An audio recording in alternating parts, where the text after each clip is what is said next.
Itinaas na ng JMA at itinuring na isang tropical depression ang LPA sa Philippine Sea at inaasahan na itong kumilos patungong baybayin bilang isang tropical storm.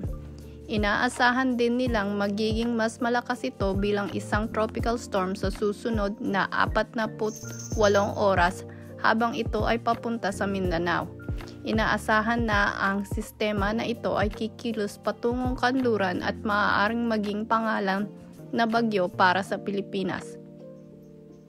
Mag-ingat at manatili sa updated habang nagbabago ang sitwasyong ito.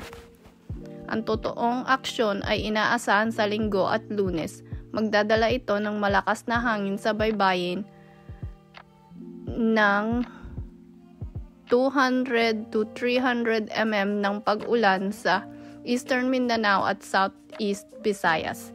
Kasabay ang amihan sa Hilaga, inaasahan na magdudulot ang bagyong ito ng malakas na hangin at paminsang pag-ulan sa buong baybayin sa silangang bahagi ng Pilipinas. Kasama na ang malayong lugar gaya ng Cagayan.